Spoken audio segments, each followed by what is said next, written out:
Ready for a digital dive? What's going on, gamers? Welcome back to another week of the GZ Chop Shop Gaming Podcast. I am your host, Greg, and as always, I have an amazing episode lined up for you. This week, I am joined by a renowned global thought leader in digital marketing with over 15 years of experience in strategy, data, technology, and the ever-evolving field of gaming. He's become a pivotal figure in shaping the future of global digital marketing and gaming landscapes. Let's welcome the co-founder of LiveWire, Indy. Thank you so much for joining me today on the podcast. It's an honor to have you. Greg, thanks a lot. I really appreciate it. I'm excited about being here. So digital marketing, gaming, that's like a huge landscape. And I know a lot of people are like, okay, yeah, what does that have to do with like anything in the gaming sphere? And it's actually a very important factor. As I've been learning in this year, I've been getting a lot of education in how important gaming marketing is. But before we dive into the meat and potatoes of it, can you tell me a little bit about LiveWire, how you guys got started and how you got where you are today? Yeah. So LiveWire is built to connect brands with gaming audiences at scale globally. And we started in 2021 out of Australia. We are just under 5 years old now. We operate globally. We work with some of the largest brands, everyone from Samsung to a L'Oreal, and across all different verticals.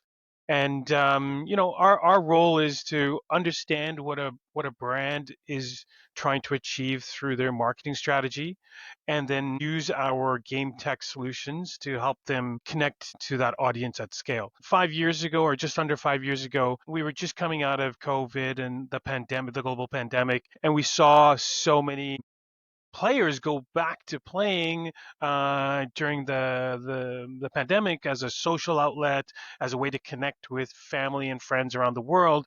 And so, post COVID, I think that there was a quite a lot of consumer behavior shift when brands were trying to figure out where that audience moved to, and gaming was that center of that answer.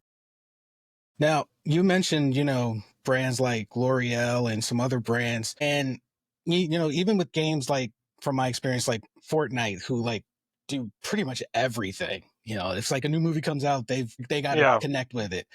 How do you guys figure out what brands work with certain games? Like, is there genres that work a little bit better or game types? Like, how do you guys, navigate that? It's a large spectrum, and it covers, to your point, genres, but also different player behavior and interests and likes. For example, you might have, a hyper casual player or gamer who loves specific types of games. You might be looking at those who are PC gaming or really focused on that esports fandom and everything in between. And even from an age perspective, you can age down, but you can also see now there's a growing older demo that is playing with their grandkids or younger kids in the family. So it's quite broad. And, for us, the real focus area is just to understand who is that audience that they're trying to connect with. So a L'Oreal, for example, may want to connect with a hyper casual female audience. And so, we may skew toward, those types of that type of audience and the games that that audience plays. So it always starts with a true understanding of who the player is that they're wanting to connect with. And then, to your point, Greg, there are so many different games across all the different genres, whether it's the sports games or the RPG type of games, or the casual games. Now, how do you guys find like that healthy balance where, I know a lot of brands, in racing games, they might have their product put in billboards in games. And I know there was some pushback from gamers that are like, hey, this isn't what we want.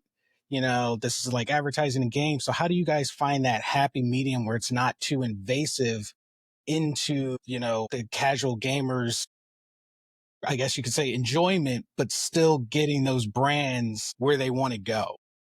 Yeah, w- I love that point there around, how do we show up in that environment without disrupting gameplay. And that is really the core part of that, right?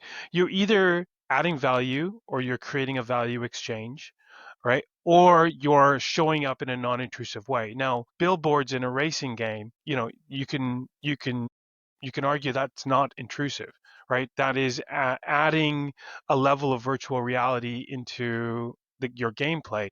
Now, you may see a Bob's Burgers, or you might see a Wendy's. The stats or kind of the feedback that we're getting from the community, we did a recent survey, and 76% of players stated that they preferred real brands in their games because it gives that sense of reality. And I can see that myself. I play a lot of sports games. Growing up playing sports and video games, I play a lot of Madden, EAFC, F1, and I want to see real ads on the field. I want to see real ads in the stadium because it feels realistic to me. Yeah. And yet, I'm glad you say that because, even though I'm kind of like, don't add like blatant ads, I too don't mind seeing like on a billboard a product that I use, like, if it's Pepsi or something, like in racing games when it's like a brand of Pepsi, I'm like, okay, this is kind of cool. I kind of like that. It's nice to see that these brands want to interact with me. And sometimes it works. Sometimes I find myself going to the corner store and getting a Pepsi, and it's like, the Yeah. subtlety of it. Um, And Greg, to that point, like the equation that we at LiveWire really want to achieve is it's great for the game developer, the owner of the game, so they feel like it's adding to that game. The user is feeling like it's non-intrusive, it's actually improving their experience. And then, for a brand, one of the things we spend a lot of time ensuring is that there is you need to own the right to be in that space. The community is it's built on a level of trust, and being able to bring in a brand in a way where they show up, they build relationships with the player base and continually grow that relationship. That's where we see the greatest success. So, for those of us who don't know the intricacies that go on between connecting a brand to the game developer before it reaches us, the consumer, can you walk us through a little bit of the steps of how those two meet? Because I'm sure, like me, I thought originally it was like Pepsi sees a game and they go straight to the gamer and they're like, we want to be in the game, and the developers are like, okay, cool, X amount of dollars, boom. But there's so much steps in between that we're not aware of. So, can you walk us through that process a little bit? Yeah, I can. And don't get me wrong. Sometimes those types of conversations are still going about. Like, if there's an opportunity, sometimes it's very straightforward and linear, and sometimes there's multiple steps. And the way that LiveWire operates, we have several solutions that allow brands to connect into games. An example of that is, integrating into a virtual world. you know, where we see those opportunities are on two of the biggest platforms like Roblox and Fortnite. Very, um, very different opportunities for brands. As we integrate into a Roblox, there is a level of development that needs to occur, whether it's with an existing experience or whether you're creating an experience from scratch. you know, um, think of Roblox as a platform where anybody can build an experience. And, that's definitely, there's time put into that creative planning, and then building out with developers and ensuring that we have a product that is great for the brand and for consumers. And we're seeing almost every single day a level of a new Roblox activation popping up. So exciting. It's an exciting platform that's growing. Now Fortnite, it's also very different, right? So where you start to think about, Fortnite is you can create branded experiences through either a map, or potentially you can bring in character skins. And so you can drop very different types of brand integrations into that experience. And what we do is we have those relationships directly with the platforms, and it allows us to bring those features to the brand and work through those steps to get to the end result.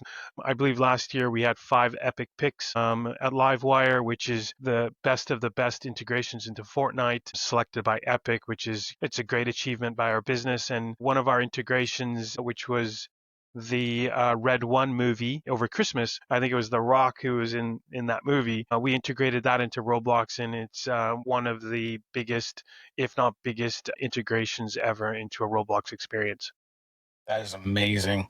And when you were mentioning Fortnite is a great example for a lot of things in gaming. What do you think it is about Fortnite that makes so many brands want to work with it, as compared to other games that are of the same genre, even in its predecessors? I mean, you had PUBG before you had Fortnite, but Fortnite has Yeah, become the staple of battle royales and yeah. everything. They want to work with Fortnite. So what do you think it is that draws the brands and consumers to a game like Fortnite? Well, look, I think that there's a few things there. One is it is a relatively closed ecosystem, so you can't just do whatever you want in a platform like Fortnite. There's strict guidelines, and that really makes it attractive for brands. But also at the same time, there's the ability to have a creative format where you can build and grow and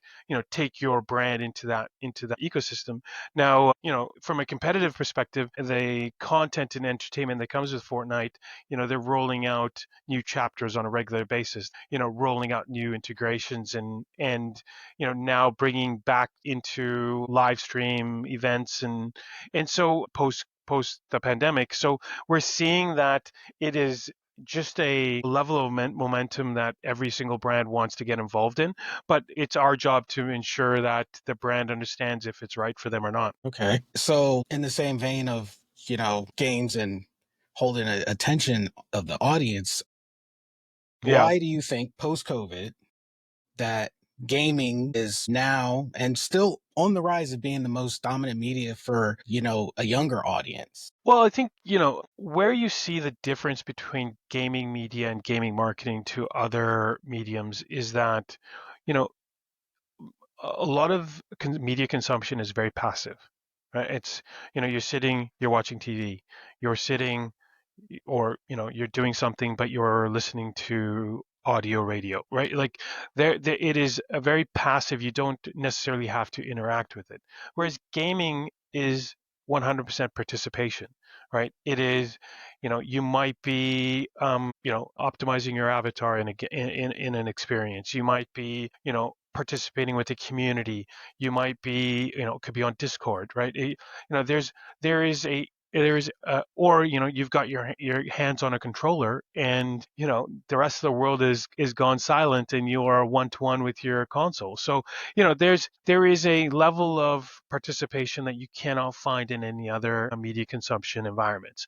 And so that value of that one to one attention is really very, very difficult to replicate.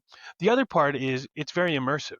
Now, you think of what type of media that is garnishing dwell time or time spent.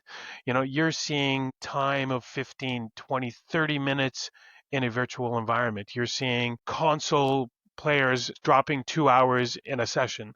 Like time spent in these, I know you can guarantee that when GTA comes out, the world's going to stop for, a couple, so like these types of things are very immersive and you don't necessarily get that level of interaction in other media formats. So those things, and then under that you have scale, right? You have a huge population of players in all parts of the world, and that those kind of three things really drive gaming media and marketing. As sometimes I call the gravity of marketing. It's becoming the center of how marketing is being played.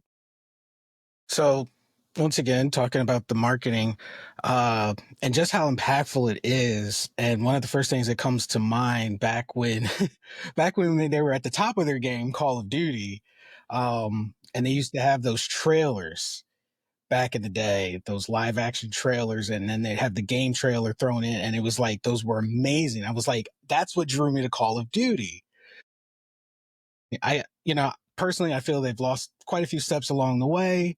So, in your opinion, with game marketing and how it's handled, what could make or break a game's success from a marketing standpoint? Greg, I think the success of a game, I mean, marketing definitely supports the awareness of a game, but I think it's really gameplay. I think it's very much the game itself versus the marketing that comes around it. Now, that would be my opinion on what is the make or break or success of a game. From a marketing perspective, you're seeing data led approaches becoming more prevalent in how games are launched, how marketing campaigns are run. And what that allows you to do is you start to become more efficient and effective with some of that marketing budget. And so, a new game comes out, you may go out and try to understand who the fan base is or who the lapse players are or what state is indexing higher to that game or that genre. And so you start to take in more of those insights around what makes that game genre or that game special to previous players or to that franchise, and start to use that insights and data in your marketing campaign versus, let's a new game comes out and you just, you know, throw up some billboards and, hope for the best. I really see a shift now in, especially within gaming media, utilizing the capabilities of data. So speaking of shifts, saying like, where do you think the gaming and brand marketing will be in the next 5 years? Well, I think you're gonna see. I would say more brands would have leaned in. I see a world where IP, whether it's brand-led IP or cultural IP, and what I mean by that, or the cultural pillars across gaming, like sports, and we're doing something with the NFL, music, fashion, entertainment. These really buckets of culture that continue to cross over in gaming. The IP that comes from that is going to become the next transmedia IP that you can start to bring to life in different ways. And I was talking to a friend of mine last week and we were discussing this, and it's like comic books, right? Comic books became movies. Then you had, TV shows that, started to become, popping, that IP popped up in different places. And then, you had, video games, like The Last of Us, becoming, a series. And, that evolution is now moving to, you know, gaming IP from a character perspective and how that is going to evolve. So, over the next 5 years, I see more IP being monetized. I guess I can't leave this podcast without using the words AI. So, I guess I'll drop that in here now. So, there'll be, the ability to create content at scale, at speed, and at the quality that we're already seeing, is not going to change the next 5 years. It's going to change the next 2 years. So, those are kind of the things that we'll see top pick up, and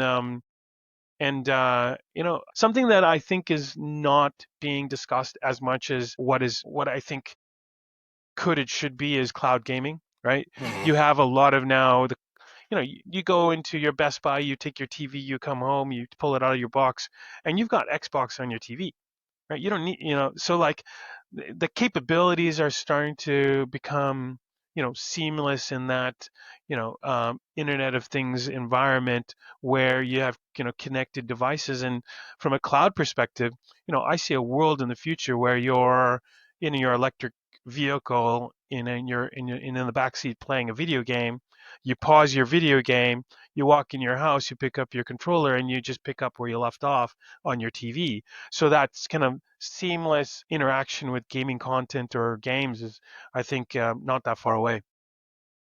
And I do love that, the idea, the concept of that seamless being able to just pick up and play, you're on your computer, you could play, then you switch to your TV, you can play, you go to your phone, you can play. But it also does scare me because, a huge essence, and granted, because the technology wasn't there, a huge essence of video games was physical media, that collector value. Yeah, yeah, yeah. So it's kind of like I know we can't have both going Yeah. into the Oh future. man, touching, you're hitting a soft spot for me too.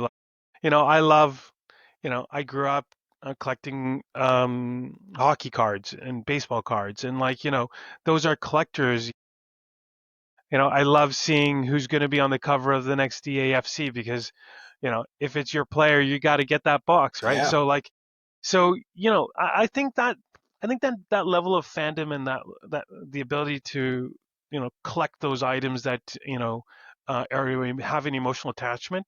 That's not. I think that's not going to change. And the really interesting thing is like it actually kind of is coming back in the next gen from what I've seen as well. Is that the collectibles are kind of coming back, and that's also great to see. I recently went to a concert, Oasis, great concert by the way, and they have vinyls, their vinyls for their albums. And I had a relative that was young teens, was like, man, can you get me a vinyl? And I was like kind of put back for a minute, but I Wow. realize vinyls are kind of cool again. But to your point, even future facing, we go into cloud gaming, that collectible piece is not going to go away. Yeah, that's my hope, is that, that we're able to, even if it's just down to the gamers, we're able to somehow still keep it alive, keep it in circulation. I know there's people that, I think there's a guy out there, he has the entire Nintendo e-store and he donated Yeah. it to the video game archive so that that stuff just stays in circulation, and we always have access to it. But once again, coming back to brands and marketing, and since you have extensive experience in this, was there ever a campaign that you took part in or that you saw where you were like, they got it right, that's how you do it? Like, I guess you could say, what's a good template that people in your industry should strive for? I loved our Clash of Commuter campaign with Samsung out of Australia. It's an award-winning campaign. It took the basis of a new product launch that Samsung was coming out with. It put the spotlight on the everyday commuter. And the way that the campaign rolled out was following commuters from their trek across Australia, and the ability to do that in a way that was just so, it was great, interactive, it was immersive, it brought the brand to life in that commute, and the user base had incredible feedback and experience. It did win several awards. But also, what we did with that was we also brought that into a bit of a crossover in real world as well. We wrapped that campaign with a bit of out of home, a bit of awareness, and really brought not only what we were doing with that campaign, but also the brand. And so, it crossed over from not only in game, but in the real world settings. But yeah, overall, I think that's probably one of my favorites. I gotta say, personally, I like when things have those crossovers. Like, it's like part of your game comes to life. You have an experience outside of your screen, and you Yeah. you get a little hands on. And that's something, even as a kid, I wish there had been more of. And I'm glad it's there now, because I'm like, I still get to be a kid at heart. I'm like, man, I wish this was, back in the Nintendo 64 days, if this was a thing, or, like, I'm still waiting for someone to give me an official crossover of Mario Kart for real life. If you guys can do How that, would I'll be there. Yeah, I would love that. I would love Yeah, that I don't know. so I don't know much. how many laser tag events I've gone to that I thought I was in GoldenEye. So like, I hear what you're saying. Well, a little bit, speaking of GoldenEye, what are some of your personal favorite games? Well, I mean, GoldenEye is one of my favorites for sure. Classic. You know, I I love I love the NHL franchise. Being Canadian, I'm a big hockey fan, so I can't get past the NHL franchise. We're currently working with the NFL, so there's a bit more Madden happening, and obviously the season just started. So those are some of my favorites. You know, I loved I loved right now playing F1 mobile. Mhm. The reason why is because I'm on the move a lot, and so I kind of don't have the always have the opportunity to sit on console. But I I love I love I love the F1 game. And I'm glad you mentioned about being on the move a lot. I have come to accept mobile gaming as gaming because, I was in the military and there was a lot of times that I couldn't just be on my console and I couldn't have a gaming PC, and mobile gaming did fill in that gap. And also, once again, in the vein of marketing, mobile gaming is very great for marketing because they have so many crossovers. They have so many brand crossovers, movie crossovers. I think you name it, mobile game has it covered, and it's accessible to everybody. That's mate, that's the key, right? The accessibility and the barrier of entry and the costs of console, is you know not the same entry point as playing mobile games. And so you see that quite a bit in Asia Pacific, where you have very very mobile first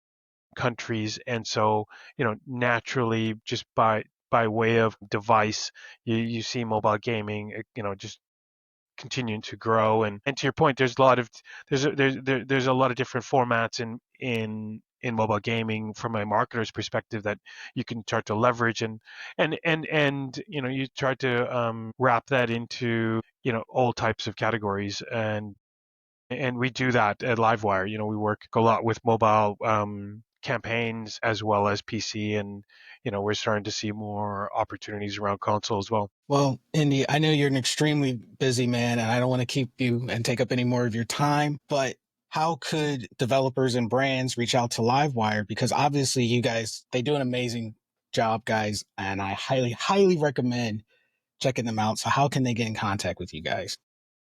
Look, you can check out the website. It's www.livewire.group. And if you have any questions, you can drop us an email at hello@livewire.group. Once again, thank you so much. That's all the time we have for this episode.